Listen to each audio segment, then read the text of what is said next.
जानकी जी को आज सुबह से ही कुछ अच्छा नहीं लग रहा था। सिर दर्द और बदन दर्द के साथ ही कुछ हरारत सी महसूस हो रही थी। उन्होंने सोचा कि शायद काम की थकान की वजह से ऐसा होगा। सारे काम निपटाते निपटाते दोपहर हो गई। उन्हें कुछ खाने का मन नहीं कर रहा था। फिर भी उन्होंने थोड़ा सा दलिया बना लिया। खाकर वे कुछ देर आराम करने के लिए बिस्तर पर लेट गई। सिर दर्द कम होने के नाम ही नहीं ले रहा था उनका। उन्होंने थोड़ा सा बाम मला और आंखें मूंदकर बिस्तर पर लेटी रहीं। आज उन्हें अपने पति शरद की बेहद याद आ रही थी। सचमुच शरद उनका कितना ख्याल रखते थे। थोड़ा सा भी सिर दर्द होने पर वे जानकी का सिर दबाने लगते। अपने हाथों से इलायची वाली चाय बनाकर पिलाते। उनके पति कितने अधिक संवेदनशील थे। सोचते सोचते जानकी की आंखों से आंसू टपक पड़े। आंसू जब गालों पर लुढ़क गए तो उन्हें आभास हुआ कि तन का ताप कुछ ज़्यादा ही बढ़ गया है।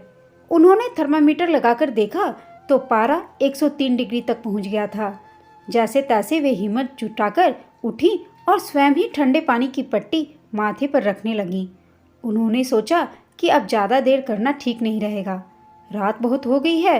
अच्छा यही होगा कि वे कल सुबह अस्पताल चली जाएं। कुछ सोचते सोचते उन्होंने अपने बेटे नकुल को फ़ोन लगाया। उधर से आवाज़ आई, हेलो मम्मी, आपने कैसे याद किया? सब ठीक तो है ना? जानकी जी बोली, बेटे मुझे काफ़ी तेज बुखार है। यदि तुम आ सको तो किसी अच्छे अस्पताल में भर्ती करा दो। मेरी तो हिम्मत ही नहीं हो रही है। जानकी ने कांपती आवाज़ में कहा, मम्मी मेरी तो कल बहुत ज़रूरी मीटिंग है। कुछ बड़े अफसर आने वाले हैं। मैं लतिका को ही भेज देता, पर नवल की भी तबीयत ठीक नहीं है। नकुल ने अपनी लाचारी प्रकट की। आप नीला को फ़ोन करके क्यों नहीं बुला लेती? उसके यहाँ तो उसकी सास भी नहीं है। वह 1-2 दिन घर संभाल लेगी। प्लीज़ मम्मी बुरा मत मानिएगा। मेरी मजबूरी समझने की कोशिश कीजिएगा। जानकी जी ने बेटी नीला को फ़ोन लगाया तो प्रत्युत्तर में नीला ने जवाब दिया, मम्मी मेरा बस चलता तो मैं तुरंत आपके पास आ जाती, पर इस दिवाली पर मेरी ननद अमेरिका से आने वाली है, वह भी 3 सालों बाद। मुझे काफ़ी तैयारी व खरीदारी करना है। यदि कुछ कमी रह गई तो मेरी सास को बुरा लगेगा। आप नकुल भैया को बुला लीजिए। मेरी कल ही उनसे बात हुई थी। कल शनिवार है, वे वीकेंड में पिकनिक मनाने जा रहे हैं। पिकनिक का प्रोग्राम तो फिर कभी भी बना सकते हैं वे। जानकी बेटी की बात सुनकर अवाक रह गई। कितनी मायाचारी थी उनकी। उनके पुत्र ने अपनी जन्मदात्री से, पर उन्होंने जाहिर में कुछ भी नहीं कहा। उन्होंने अब कल सुबह होते ही एम्बुलेंस बुलाकर अकेले ही अस्पताल जाने का निर्णय लिया। उनकी महरी रधिया सुबह जल्दी ही आ जाती थी। उसकी मदद से जानकी ने आवश्यक वस्तुएं रखकर बैग तैयार किया और अस्पताल चली गई। वे बुखार से कांप रही थीं। उन्हें कुछ जरूरी फॉर्म भरवाने के बाद तुरंत भर्ती कर लिया गया। बुखार 104 डिग्री तक पहुंच गया था। डॉक्टर ने बुखार कम करने के लिए इंजेक्शन लगाया व कुछ गोलियां भी खाने को दी, पर बुखार उतरने का नाम ही नहीं ले रहा था। उनके खून की जांच करने के लिए नमूना लिया गया। रिपोर्ट आने पर पता चला कि उन्हें डेंगू है। उनकी प्लेटलेट्स काउंट कम हो रही थी। अब डेंगू का इलाज शुरू किया गया। तभी उन सज्जन ने अपना परिचय देते हुए कहा, मैं हूँ नवीन गुप्ता, आपकी कॉलोनी में ही रहता हूँ। रधिया मेरे यहाँ भी काम करने आती है। उसी से आपकी तबीयत के बारे में पता चला, और यह भी कि आप बिल्कुल अकेली हैं, इसलिए आपको देखने चला आया। जानकी ने फलों की तरफ देखकर कमज़ोर आवाज़ में कहा, इनकी क्या ज़रूरत थी? अरे भाई, आपको ही तो इसकी ज़रूरत है, तभी तो आप जल्दी स्वस्थ होकर घर लौट पाएंगी। कहने के साथ ही नवीन जी मुस्कुराते हुए फल काटने लगे। जानकी जी को बहुत संकोच हो रहा था, पर वे चुप रहीं। अब तो रोज ही नवीन जी उन्हें देखने अस्पताल आ जाते, साथ में फल लाना न भूलते। उनका खुशमिजाज स्वभाव जानकी को अंदर ही अंदर छू रहा था। करीब 8 दिनों बाद उन्हें अस्पताल से छुट्टी मिली। शाम तक वे घर वापस आ गईं। वे अभी रात के खाने के बारे में सोच ही रही थी कि तभी नवीन जी डब्बा लेकर आ गए। जानकी सकुचाते हुए बोली, आपने नाहक ही तकलीफ की, मैं थोड़ी खिचड़ी खुद ही बना लेती। नवीन जी ने खाने का डब्बा खोलते हुए जवाब दिया, अरे जानकी जी, वही तो मैं लाया हूँ, लौकी की खिचड़ी। आप खाकर बताइएगा कि कैसी बनी है। उनकी नौकरानी ने पहले ही नवीन जी को खबर दे दिया था कि जानकी जी घर वापस आ गई हैं। अब नवीन जी को उनकी चिंता हो रही थी। नवीन जी ने आगे कहा, वैसे एक राज की बात बताऊं, खिचड़ी बनाना मेरी पत्नी ने मुझे सिखाया है। वह रसोई के काम में बड़ी पारंगत थी। वह खिचड़ी जैसी साधारण चीज को भी एक नायाब व्यंजन में बदल देती थी। कहने के साथ ही नवीन जी उदास से हो गए। इस दुनिया से जाग चुकी पत्नी की याद उन्हें ताजा हो आई। वे लोग कभी देश के वर्तमान हालत पर, कभी समाज की समस्याओं पर और कभी टीवी सीरियलों के बारे में चर्चा करते करते अपने अपने परिवार के बारे में दोनों कभी कोई बात नहीं की। एक दिन नवीन जी और जानकी जी एक पारिवारिक धारावाहिक के विषय में बात कर रहे थे, जिसमें एक स्त्री के पत्नी व माँ के उज्जवल चरित्र को प्रस्तुत किया गया था। नवीन जी अचानक भावुक हो उठे। वे आर्द्र स्वर में बोले, मेरी पत्नी केसर भी एक आदर्श पत्नी और माँ थी। अपने पति व बच्चों का सुख ही उसके जीवन की सर्वोच्च प्राथमिकता थी। अपने बच्चों की एक खुशी के लिए अपनी हजारों खुशियां न्यौछावर कर देती थी। हमारे 2 बेटे थे और दोनों ही पढ़ाई में बहुत ही मेधावी थे। दोनों ने ही कंप्यूटर में बीए किया और एक सॉफ्टवेयर कंपनी में जॉब करने लगे। केसर के मन में बहू लाने के बड़े अरमान थे। वह अपने बेटों के लिए अपने ही जैसी गुणों से युक्त बहू लाना चाहती थी, पर बड़े बेटे ने अपने ही साथ काम करने वाली एक ऐसी विजातीय लड़की से प्रेम विवाह कर लिया जो मेरी पत्नी के मापदंडों के अनुरूप नहीं थी। उसे बहुत दुख हुआ, रोई भी बहुत। फिर धीरे धीरे समय के मलहम ने उसके घाव भरने शुरू कर दिए। कुछ समय बाद छोटा बेटा भी कंपनी की तरफ से अमेरिका चला गया। जाते वक्त उसने अपनी माँ से कहा कि वह उसके लिए अपनी मनपसंद लड़की खोज कर रखे। 1 साल बाद जब वह भारत लौटेगा तो शादी करेगा। पर वह अमेरिका के माहौल में इतना रचा बसा कि वहाँ की अस्थायी रूप से रहने का निर्णय ले लिया और वहाँ की नागरिकता प्राप्त करने के लिए एक अमेरिकी लड़की से विवाह भी कर लिया। केसर के सारे अरमान धूल धूसरित हो गए। वह बिल्कुल खामोश रही और एकदम जरवत हो गई। बस अकेले ही अंदर वेदना के आंसू को पीती रही। नतीजा यह हुआ कि वह बीमार पड़ गई और फिर एक दिन मुझे अपनी यादों के सहारे छोड़कर इस दुनिया से विदा हो गई। उसे अपने दोनों बेटों का बिछड़ना गंवारा नहीं रहा। यह कहते कहते नवीन जी की आवाज़ भर्रा गई। जानकी जी की आंखों की कोर भी गीली होने लगी। वे भींगी कंठ से बोली, न जाने क्यों बच्चे अपने माँ बाप के सपनों की समाधि पर ही अपने प्रेम का महल बनाना चाहते हैं। फिर वे रसोई घर की तरफ मुड़ते हुए बोली, मैं अभी आपके लिए मसाले वाली चाय बनाकर लाती हूँ। मूंग की दाल सुबह ही भिगो कर रखी थी। आप मेरे हाथ के बने चीले खाकर बताइएगा कि केसर जी के हाथों जैसा स्वाद है या नहीं। नवीन जी के उदास मुख पर मुस्कान की छिन्न रेखा उभर आई। थोड़ी ही देर में जानकी जी गरम गरम चाय व चीले लेकर आ गई। चाय का एक घुट पीते ही नवीन जी बोले, चाय तो बहुत लाजवाब बनाई है आपने, सचमुच पीकर मजा आ गया। कौन कौन से मसाले डाले हैं आपने इसमें? मुझे भी बनाना सिखाइएगा। जानकी जी ने उत्तर दिया, दरअसल यह चाय मेरे पति शरद जी को बेहद पसंद थी। मैं खुद अपने हाथों से कूटकर यह मसाला तैयार करती थी। बाजार का रेडीमेड मसाला उन्हें पसंद नहीं आता था। अपने पति का जिक्र करते करते जानकी की भावनाओं की सरिता बहने लगी।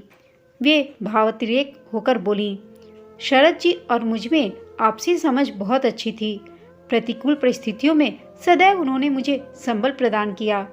हमने अपने दाम्पत्य रूपी वस्त्र को प्यार व विश्वास के सुई धागे से सिला था, पर नियति को हमारा यह सुख रास नहीं आया और मात्र 35 वर्ष की आयु में उनका निधन हो गया। तब नकुल 7 वर्ष का और नीला 5 वर्ष की थी। मैंने अपने बच्चों को पिता का अभाव कभी नहीं खलने दिया। उन्हें लाड प्यार करते समय मैं उनकी माँ थी व उन्हें अनुशासित करते समय एक पिता की भूमिका निभाती थी। नकुल एक बैंक में अधिकारी है।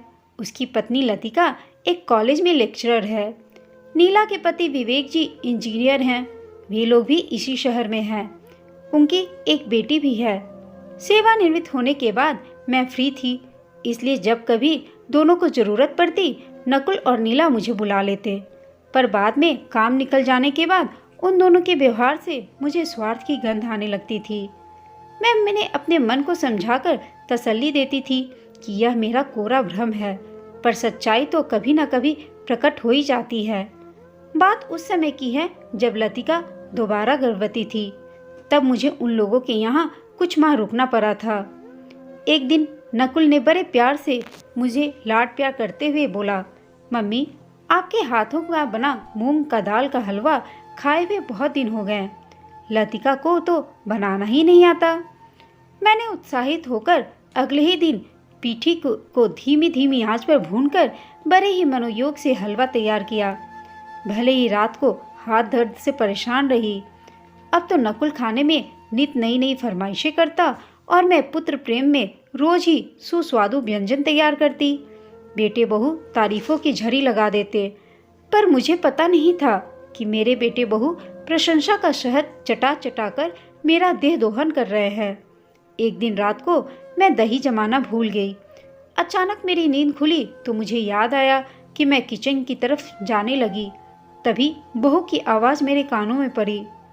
वह कह रही थी, सुनो जी, यदि मम्मी जी हमेशा के लिए यहीं रह जाएं तो कितना अच्छा रहे। वह अपने पति से बोल रही थी, मुझे कॉलेज से लौटने पर बढ़िया बढ़िया गर्मा गर्म खाना तैयार मिलेगा। कभी दावत देनी हो तो होटल से खाना नहीं मंगाना पड़ेगा और बच्चों को भी देखभाल होती रहेगी। बात तो तुम्हारी बिल्कुल ठीक है, पर ये 2 कमरों के मकान में फ्लैट में असुविधा होगी। नकुल ने अपनी राय प्रकट की। बहू ने बड़ी ही चालाकी भरे स्वर में जवाब दिया, इसका उपाय भी मैंने सोच लिया है। यदि मम्मी जी विदिशा का घर बेच दे और आप बैंक से कुछ लोन ले ले तो 3 कमरों का हम खुद का फ्लैट खरीद सकते हैं। नकुल ने मुस्कुराते हुए कहा, तुम्हारे दिमाग की तो दाद देनी पड़ेगी। मैं उचित मौका देखकर मम्मी से बात करूंगा। बेटे बहू का स्वार्थ मेरे सामने बेपर्दा हो चुका था। मैं सोचने लगी कि अधन होने के बाद कहीं भी अनिकेत भी न जाऊं। बस 2 दिन बाद ही मैं विदिशा लौट गई। नीला का भी कमोबेश यही हाल था।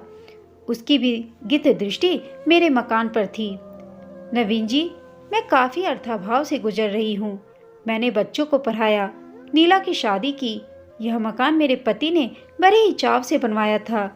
तब जमीन सस्ती थी। जब उनकी मृत्यु हुई, मकान का कुछ काम बाकी था। मैंने आर्थिक कठिनाइयों से गुजरते हुए जैसे तैसे इसको पूरा किया। अभी बीमार हुई तो काफ़ी खर्चा हो गया। मैं सोचती हूँ कि कुछ ट्यूशन ही कर लूँ। मैं एक स्कूल में हायर सेकेंडरी क्लास की केमिस्ट्री की शिक्षिका थी। नवीन जी ने जानकी जी की बात का समर्थन करते हुए कहा, आप शुरू से ही शिक्षण व्यवसाय से जुड़ी हैं, इसलिए इससे बेहतर विकल्प और कुछ नहीं हो सकता। फिर कुछ सोचते हुए बोले, क्यों ना हम दोनों मिलकर एक कोचिंग सेंटर खोल लें। मैं एक कॉलेज में गणित का प्रोफेसर था। मेरे एक मित्र हैं किशोर शर्मा, वे उसी कॉलेज में फिजिक्स के प्रोफेसर थे। वे मेरे पड़ोसी भी हैं, उनकी भी रुचि इसमें है। हम लोगों के समय का सदुपयोग भी हो जाएगा और आपको सहयोग भी मिल जाएगा। हाँ, हम इसका नाम रखेंगे जानकी कोचिंग सेंटर, क्योंकि इसमें हम तीनों का नाम समाहित होगा। जानकी उत्साह से भर गई और बोली, 2-3 विद्यार्थियों के लिए मेरी पहचान है। मैं कल ही उनसे मिलूंगी और विद्यालयों के नोटिस बोर्डों पर विज्ञापन लगवा दूंगी। किशोर जी भी सहर्ष तैयार हो गए और जल्द ही उन लोगों की सोच ने साकार रूप ले लिया। अब तो नवीन जी रोज ही जानकी जी के यहाँ आने जाने लगे, कभी कुछ प्लानिंग तो कभी कुछ विचार विमर्श के लिए। वे काफ़ी देर वहाँ रुकते। वैसे भी कोचिंग क्लासेज जानकी जी के घर में ही लगती थी, तो उन्हें तो आना ही था। किशोर जी क्लास लेकर घर चले जाते, क्योंकि उनकी पत्नी घर में अकेली थी। रोज रोज के सानिध्य से उन दोनों के दिलों में आकर्षण के अंकुर फूटने लगे, जज्बातों के ज्वार उफरने लगे। आखिर उन्होंने एक ही जीवन नौका पर सवार होकर हम सफ़र बनने का निर्णय ले लिया। ऐसी बातें भी भला कहाँ छुपती हैं। मोहल्ले वालों पीठ पीछे जानकी जी और नवीन जी का मजाक उड़ाते। वह खूब रस ले लेकर उल्टी सीधी बातें करते। फिर ऐसी खबरों के तो पंख होते हैं। उड़ते उड़ते यह खबर नकुल और नीला के कानों में भी पड़ी। एक दिन वे दोनों गुस्से से दंदनाते हुए आए और जानकी जी के ऊपर बरस पड़े। मम्मी, हम लोग ये क्या सुन रहे हैं? आपको इस उम्र में प्यार रचाने की क्या सूझी? हमारी तो नाक ही कट जाएगी। क्या आपने कभी सोचा है कि हमारा समाज व रिश्तेदार क्या कहेगा? जानकी जी ने तनिक भी विचलित न होते हुए पलटवार करते हुए उत्तर दिया। क्या हुआ अगर तुम्हें यह खबर मिली कि मैं और नवीन जी शादी करने जा रहे हैं? तुम लोगों को तो मेरी कभी कोई परवाह ही नहीं। जिंदगी की मधुर धुनों के बीच क्या तुम लोगों ने कभी सोचा है कि अकेलेपन का सन्नाटा कितना चुभता है? बेटे, बुढ़ापा तो उस वृक्ष की भांति होता है जो भले ही ऊपर से हरा न दिखाई दे, पर उसके तने में नमी विद्यमान रहती है। यदि उसके जड़ों को प्यार के पानी से सींचा जाए तो उसमें भी अरमानों की कलियां चटक जाती हैं। जब तुम्हारे पापा ने इस संसार से विदा ली, मैंने जीवन के सिर्फ 30 वसंत ही देखे थे। मुझे लगा कि अचानक ही मेरे जीवन में पतझड़ का मौसम आ गया हो तथा मेरे जीवन के सारे रंग ही बदरंग हो गए हों। मैंने तुम लोगों के सुखों के लिए अपनी सारी आकांक्षाओं की आहुति दे दी, अपने जीवन के बारे में कुछ नहीं सोचा। और तुम लोग बड़ा होने पर तुम लोगों की आंखों पर स्वार्थ की इतनी गहरी धुंध छाई जिसमें कर्तव्य और दायित्व जैसे शब्द धुंधले हो गए। जब मेरी तबीयत इतनी खराब हुई और मैंने तुम लोगों को बुलाया तो तुम दोनों ने बहाने घर कर अपने अपने पल्लू झाड़ लिए। ऐसे आरे वक्त और तकलीफ में नवीन जी एक हमदर्द इंसान के रूप में मेरे सामने आए। उन्होंने मेरा मनोबल बढ़ा कर मुझे मानसिक सहारा दिया। वे मेरे दुख दर्द के ही नहीं, भावनाओं के भी साथी बने। अब मैं उन्हें अपने जीवन साथी के रूप में स्वीकार कर एक नए जीवन की शुरुआत करने जा रही हूँ। नकुल और नीला को आत्मग्लानि का बोध हुआ अपनी माँ की बातों को सुनकर। वे पछतावे भर स्वर में बोले, मम्मी, आज आपने हमारी आंखें खोलकर हमें अपनी गलतियों का एहसास कराया है और जीवन के एक बहुत बड़े सत्य से भी साक्षात्कार करवाया है। माँ का हृदय बहुत विशाल होता है।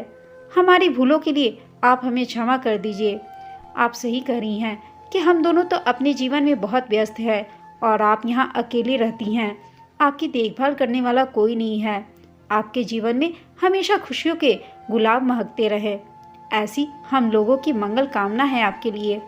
अपनी संतानों की ये बात सुनकर जानकी जी की खुशी दोगुनी हो गई। दोस्तों, आपको यह कहानी कैसी लगी कमेंट करके बताइएगा। साथ ही कहानी अच्छी लगी हो तो इसे लाइक, शेयर और चैनल को सब्सक्राइब अवश्य कीजिएगा। कहानी सुनने के लिए आप सबका धन्यवाद।